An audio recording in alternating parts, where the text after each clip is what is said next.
Jam tangannya sih mewah, jam tangannya. Tapi Mm-mm, gua ngelihat permainannya nggak menggambarkan kemewahan itu sih, itu aja. Statistik waktu mm, timnas dipegang STY waktu lawan Jepang, itu tuh mm-mm. kita shot on target tuh 3, shot total tuh Tiga. 8. Hmm. Mm-mm. Artinya, apakah itu artinya kalau STY lebih baik dari Patrick Kluivert? Bung? Kalau itu kayaknya enggak ya. Kalau dilihat dari statistik, kalau lawan Qatar, kita juga masih bisa ngelawan. Cuman kalau lawan Qatar, faktor non teknisnya gede nih. Mau Apa maaf tuh? Hmm. aja. Maksudnya Ya amplop ke pokoknya faktor wasit non ya? teknisnya gede deh. Enggak wasit Iya, Oh, maksud dong. Enggak gue baru wasit ngeh dong. Kan lagi. enggak venue. kayak berarti intinya lu berdua berpikir, menganalisa, memprediksi kalau kita bisa lolos dari kepungan tim Timur Tengah gitu ya, berarti ya. Amin. Kan dikepung Bisa. kita. Asal jangan si Patrick Kluivertnya songong dulu. Kayak kemarin waktu sebelum lawan Jepang kan konvers dia bilang kami kesini mau nggak mau berbagi angka. Iya nggak dibagi sama Jepang bos. Nggak mau. Halo guys, welcome back to Double Pivot lagi nih, edisi liburan abis ini ya, abis position di klub-klub Eropa. Tapi walaupun klub-klub Eropa nggak main, timnas kita bermain di mana menang 1-0 lawan Cina dan kalah 6-0 lawan Jepang. Gimana nih Hmm, tanggapan kalian tentang hasil timnas ini? Siapa kenapa dulu nih? Siapa dulu? ketawa? Enggak, kenapa ketawa? Hei, Aduh, Apa sih? gue meniru Kenapa ini sih? Kenapa sih? meniru pelatih kita yang murah senyum gitu, harus ketawa. Waduh, waduh. jadi Kenapa pelatih murah meskipun senyum? Waduh. meskipun dibantai tetap senyum gitu ya maksudnya. Iya, Iya, iya, iya, iya. kalah kan. Oke, langsung aja. Dari siapa dulu nih? Dari siapa dulu nih? Coro dulu, Coro. Langsung aja. Coro, gimana Cor? Lolos Coro ke dulu ya. ke babak 4, dapat Rolex, terus Hmm. ke bantai. Gimana tuh? Waduh. Anjing. Ya kan katanya dari kantong pribadi, boleh dong, sah saja. Kan namanya hak Iya, asasi ya iya, iya. kalau mau ngasih. Itu kan berarti Mm-mm. kan dia happy ngelihat timnas bisa Mm-mm. lolos ke babak keempat. Kapan lagi ada tim Asia Mm-mm. Tenggara yang bisa sampai babak keempat, kan nggak ada kan. Gitu. Mana? Jadi sah saja. Jadi jam jam kolek aman ya, jam kolek. Itu Nggak nggak usah bisa dibahas lebih dibahas dalam itu. lah. Kenapa jadi bahas Eh, jam aja? Tahu, Coro. Kalau jam tangannya sih mewah, jam tangannya. Tapi Mm-mm. gua ngelihat permainannya nggak menggambarkan kemewahan itu sih, itu aja. Lawan China Mm-mm. oke, menang meskipun menang penalti tapi ya tetap gol kan. Yang gua Mm-mm. permasalahin lawan Jepangnya sih. Sebenarnya gue pun juga nggak peduli juga mau kalah 6-0 pun, ya udah kan cuma skor di atas lapangan kan. Kadang kan permainan nggak menggambarkan skor kan sebenarnya.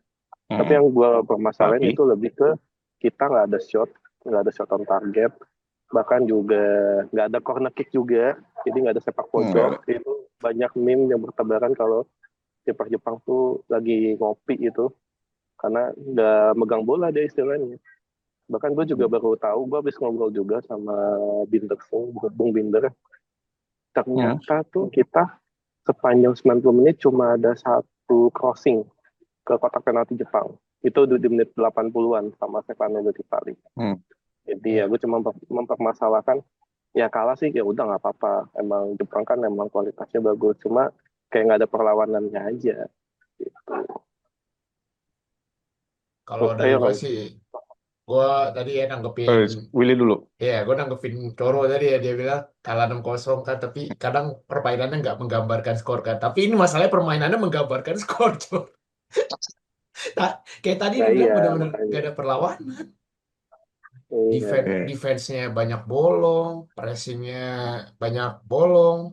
Ya kayak di Hmm. ayam-ayamin lah kalau gue sih lihatnya sama Jepang gitu. Kayak benar-benar Hmm. gak ada perlawanan banget. Kayak diajarin ya. Kayak Iya, diajarin cara main bola ya. betul. Kayak gampang banget kalau Jepang kan ngegolinnya gitu. Coba tapi dari yang lebih pro nih, dari kacamata Mas Arung gitu kan. Nah, kalau buat aku hmm. pertanyaannya gue ganti. Gini Oh, bang, apa gue tuh? mau bahas Apa? statistik tuh bang, statistik. Hmm. Waktu di tangan Patrick Kluivert itu kan kita nol shoot kan, Hmm. nol shoot on target, corner kick juga nol.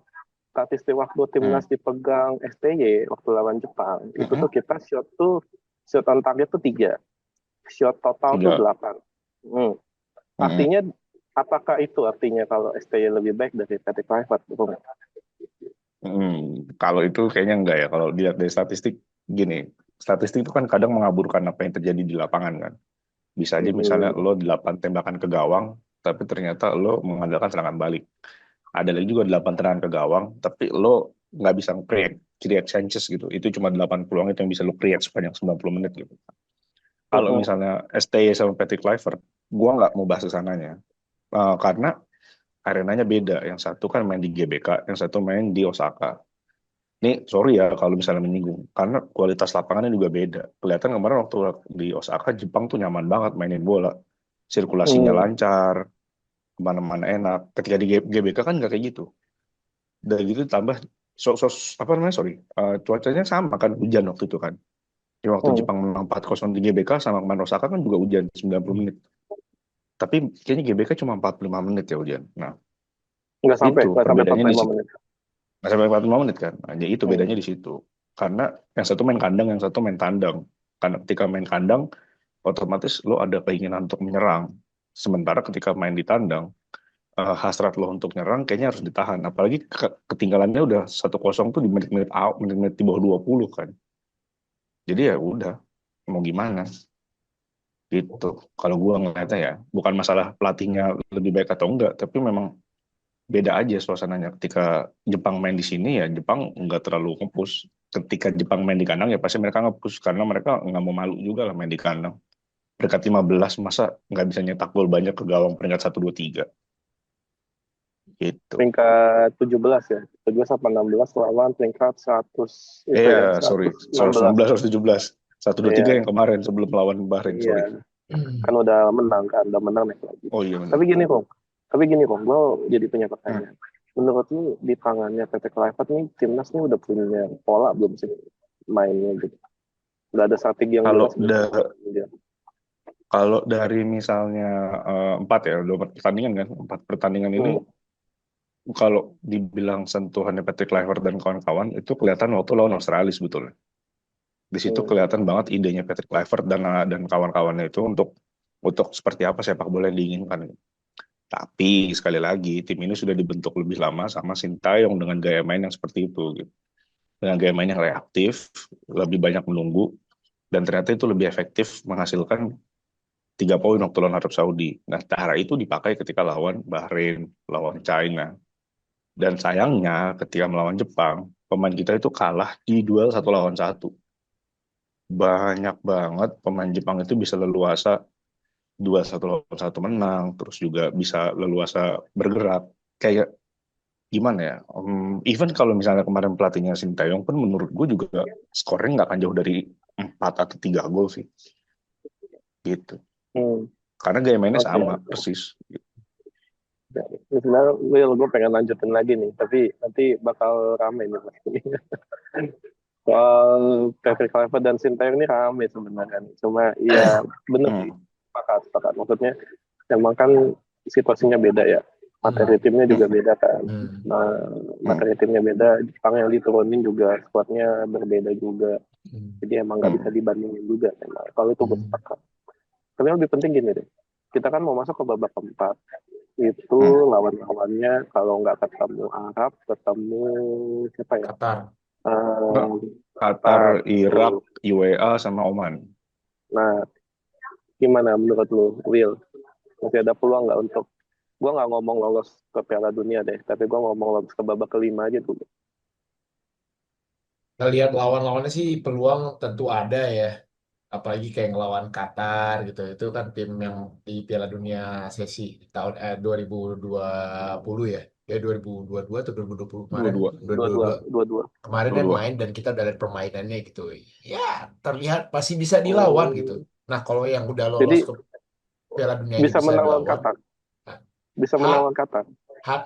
gue nggak tahu bisa menang atau enggak, tapi kayak mengimbangi itu kelihatan masih bisa lah gitu. Kayak kualitasnya nggak terlalu jauh gitu sama kita. Nah, yang udah lolos Piala Dunia aja begitu kan, walaupun dia statusnya tuan rumah ya kemarin. Apalagi yang lain gitu. Jadi mungkin secara kasat mata di atas kertas harusnya kita bisa memberi perlawanan lah di babak keempat ya. Babak keempat. Hmm. Oke, Kong, gimana, Kong? Em, Kalau misalnya ngelawan kayak Qatar, Irak, UAE, Oh ya, kalau nggak salah ya di babak keempat itu kita nggak akan bisa ketemu Arab Saudi karena udah satu grup di fase sebelumnya di ketiga. Jadi kemungkinan besar Itu udah fix kalau ya. dari pot satu katanya sih begitu regulasinya. Gue nggak tahu ya, Gue AFC suka gue berubah-berubah. nanya, tapi emang menarik sih, karena kalau gue dengar dari Bung UK, Hmm, kemungkinan gitu benar kata Bung UK, bahkan ya kita kan? nggak bisa ketemu Oman, jadi nggak bisa ketemu Iya Oman, nggak karena bisa Oman ke kan Oman satu ini satu satu pot kan yang pot. Satu kita pot ya. bertiga. Jadi Kalau kayak kemungkinan gitu, ketemu lawannya adalah Qatar, Irak, dan UAE. Ya. Ah, Uni Emirat Arab pun nggak bisa ketemu Qatar karena satu grup. nggak bisa sama Qatar Jadi, kan? Jadi Qatar sama Irak, uh, Qatar sama Irak. tapi kalau Nah tapi gitu. menurut gue Nah aneh sih. Kalau kayak gitu ngapain drawing aja kalau kayak gitu. iya makanya ngapain drawing kan? Nggak ya. Kalaupun misalnya itu benar ya ketemu Qatar sama Irak misalnya ya benar. Kalau ketemu Irak gue masih mungkin bisa ngelawan ya. Eh, Irak kan sekarang dipegang sama Graham Arnold. Mainnya sama kayak sama kayak Australia kemarin gitu. Nah, Qatar ini dipegang sama Julian Lopetegui, pelatih baru. Gayanya pasti beda kayaknya daripada yang sebelumnya. Hmm, Kalau yang sebelumnya tuh payah banget sih Qatar. Jadi hmm, menurut gua kalau lawan Qatar kita juga masih bisa ngelawan. Cuman kalau lawan Qatar faktor non teknisnya gede nih. Mau Apa maaf tuh? hmm. aja. Maksudnya Ya amplop ke pokoknya faktor wasit non ya. teknisnya gede deh. Enggak wasit Iya, Oh, maksud. dong. Nggak keburu wasit ngeh dong. Kan lagi. nggak venue kan venue-nya nggak Oh, mainnya kan di tempat Eh, netral. Non teknisnya enggak gede soal, dong gitu. enggak soalnya kan apa-apa. wasit kan Gitu. pasti dibayar kan wasit. Nah, Apa-apa iya pasti spill aja, dibayar. Kalau Bang. nggak, ya kalau nggak Spill lah. dibayar mah wasit mana mau kerja dong, Spill ya Maksud lah, gue kan? gitu, spill. Win. Aduh. Iya gitu. Iya lagi. Jadi ya kalau lawan Qatar, pokoknya kalau lawan Timur Tengah itu kadang-kadang faktor teknisnya lebih berperan di Indonesia ya. Kayak misalnya waktu lawan Bahrain di kandangnya Bahrain, Aduh. lawan Arab Saudi di kandangnya Arab Saudi, itu kelihatan banget faktor teknisnya gitu. Entah Hmm. Bahkan ada kemarin, bahkan apa? kemarin tuh sempat ada kontroversi ya Oman Palestina. Iya, Tahu Oman nggak tuh? Palestina itu parah Hmm. banget sih. Menurut gue itu penalti goib sih. Itu Karena harusnya Palestina ya yang lolos itu. iya harusnya Palestina yang lolos. Karena kalau 1-0 Palestina maju kan. Ketemu Hmm. sama kita kayaknya. Tapi itu Enggak juga penaltinya sih, benar-benar satu pot. Oh ya Satu support pot ya. Ya juga ini. pokoknya gitu. Nggak bisa ketemu juga. Tapi Tapi intinya Palestina, bukan Oman. Palestina kalau lu lihat tayangan ulangnya ya, itu parah banget sih. Maksud gua itu ya udahlah pokoknya lu nonton aja deh gitu. Nah, sayangnya di momen itu pemain-pemain Palestina itu nggak ada yang protes. Dia kayak cuma menerima nasib gitu aja gitu. Kalau dia Hmm. protes mungkin beda cerita gitu. Nah, itu dia makanya gue kenapa gak takut di babak keempat tuh lebih ke faktor non teknisnya bukan faktor teknis ya. Kalau faktor teknis sih gue yakin lewat lah negara-negara Hmm. kayak gitu. Kita kan juga pernah menang lawan Qatar kan di 2004 yang golnya Paul Iya, Astaman yang keren itu. Jadi 2004 tapi iya Qatar nggak ada nggak ada yang spesial, nothing special gitu. Baru. oke, oke. Iya kan? Oke. Kalau lawan Arab Hmm. Saudi mungkin gue masih agak ketir ya karena Herve Renat nih ilmu hitamnya jago juga. Serius, Juara dark Piala arts-nya Afrika dia. iya, dark arts-nya Herve Renat tuh jago loh. Kemarin aja waktu lawan Arab Saudi kita dia baru 2 pertandingan atau 1 pertandingan megang gitu. Jadi nggak terlalu kelihatan. Nah, jadi ya itu menurut gue di babak keempat dia ketemu Qatar atau Irak atau ketemu Qatar sama siapa. Iya, pokoknya kayak Qatar sama Irak sih kayaknya. Karena regulasinya itu. Jadi ya ya udahlah, siap-siap Jadi, aja. Kalau jadi, apa babak 5 jadi, iya, jadi intinya menurut lu berdua bisa lolos ya babak kelima lah ya bisa minimal ya. bisa. Asal Enggak Amin. babak ada kelima. non teknis. Kalau nggak ada Oh non ya, teknis sih kayaknya kalau nggak ada non teknis sih lolos kita bisa Piala Dunia. lolos Piala Dunia. Tapi Oh ya, ini gue juga dengar dengar selentingan-selentingan sih ya. Katanya Indonesia dilolosinnya lewat jalur terakhir. Karena kan playoff antar konfederasi itu kalau nggak salah 2 tiket kan. Jadi dari AFC, dari OFC, iya dari AFC, OFC, CONMEBOL, CONCACAF, UEFA, sama oh apa enggak, lagi sih? bukan UEFA dong, bukan UEFA. Jadi dari Oh iya UEFA enggak ya? CONMEBOL, Ya benar. AFC, Dari CONMEBOL, CONCACAF, AFC, OFC Afrika, itu semua CONCACAF, dikumpulin, dua tiket dikum CONCACAF. iya, jadi nanti pokoknya 2 gitu. Jadi ya udah, Hmm. menurut gue sih kalau nggak dari babak keempat ya babak kelima masih bisa lah. Ya kalau udah nyampe babak ini sih kayaknya kalau mengharapkan kalah sakit sih. Kayak kemarin tuh gue baca di medsos tuh banyak banget yang gara-gara perkara hadiah jam tangan ya. Kalau buat gue apresiasi boleh tapi mungkin waktunya nggak sekarang gitu. Tapi ya nggak ngedoain tim lo gagal juga gitu. Udah sejauh ini perjuangannya. Dari babak pertama, babak dua, babak tiga, sekarang mau ke babak empat, terus didoain kalah tuh sakit sih. Sakit sih bener. Kayak berarti intinya lu berdua berpikir menganalisa, memprediksi kalau kita bisa lolos dari kepungan tim Timur Tengah gitu ya. Berarti ya. Amin. Kan dikepung Bisa, kita. asal jangan si Patrick Kluivertnya songong dulu. Kayak kemarin waktu sebelum lawan Jepang kan konvers dia bilang kami sini nggak mau berbagi angka. Iya nggak dibagi sama Jepang bos. No, we're not here to share Kalau points. Iya lu nggak di sini nggak dapet poin masalahnya bos. Gitu. Jangan Bangga, songong dulu lah. bangga. Gue tahu lu orang Eropa gitu. Orang Eropa tuh kadang-kadang kalau ngelihat orang Asia tuh kayak mandang rendah gitu kalau di dunia sepak bola gitu. Tapi kan lu getting humbled by Japan, man. 6-0. What can you do gitu. Aduh. ya kalau dari gue sih, dari gue gini. Sebenarnya gue berharap kita ketemu Oman sebenarnya. Karena bukannya Hmm. mendiskreditkan Oman, tapi gue yakin banget kalau lawan Oman kayak kita bisa menang. Nah, tinggal masalahnya adalah Arab atau Qatar. Menurut gue kayak gue lebih prefer ketemu Arab sih sebenarnya. Karena kita udah punya Iya. pengalaman 2 kali ketemu Arab, kita mungkin ada lah bisa lah. Seenggaknya curi poin lah, seri lah. Menurut gue ya bisa. Qatar, sebenarnya emang Qatar nggak terlalu spesial. Cuma beberapa pemain itu punya skill individu yang bagus banget. Contoh Akram Afif ya. Akram Afif, Almus Ali, terus juga yang di gelandangnya nomor 10 itu juga lumayan bahaya. Dan dia punya beberapa pemain naturalisasi sebenarnya.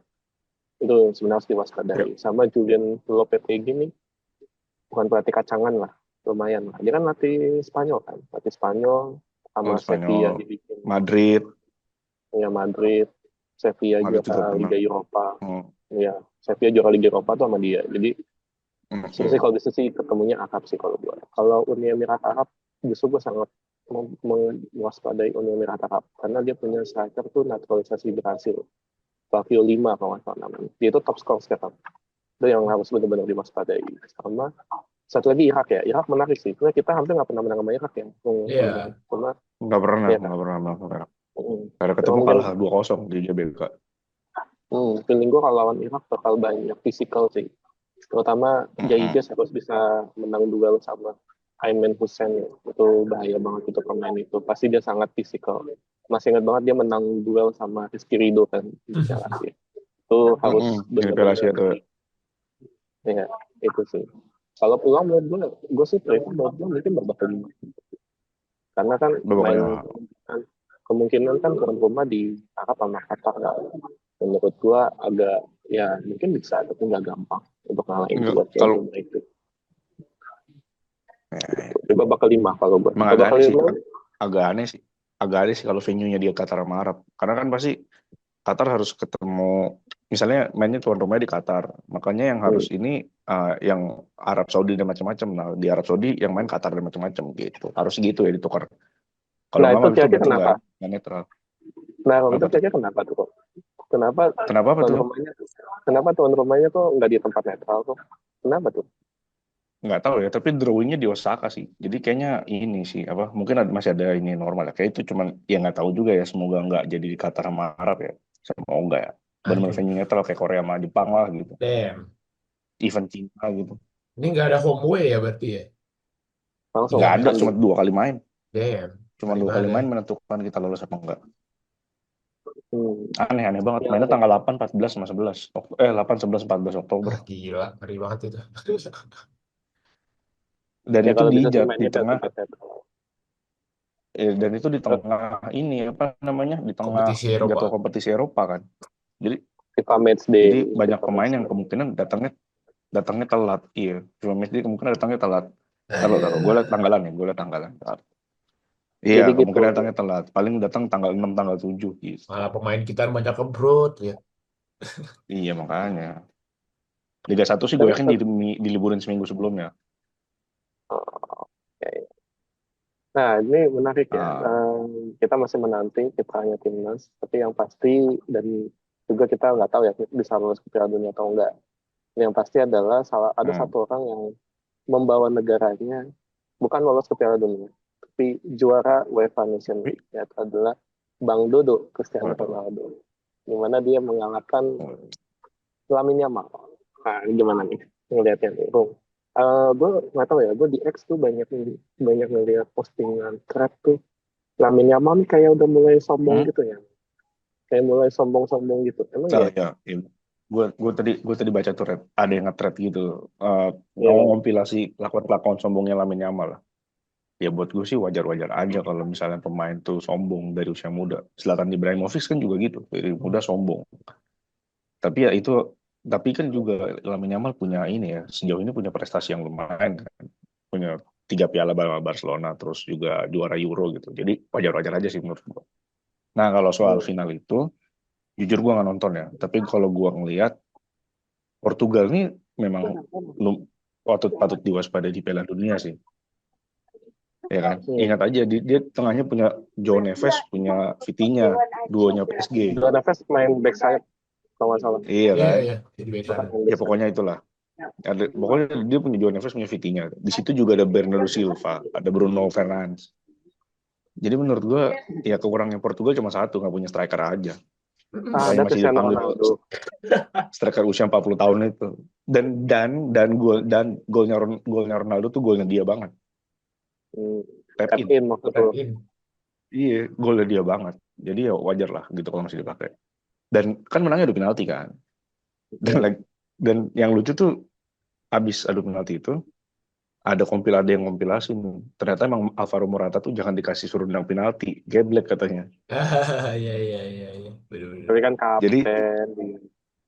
jadi salahnya Luis de la Fuente adalah dia nunjuk Alvaro Morata di pertandingan keempat gitu.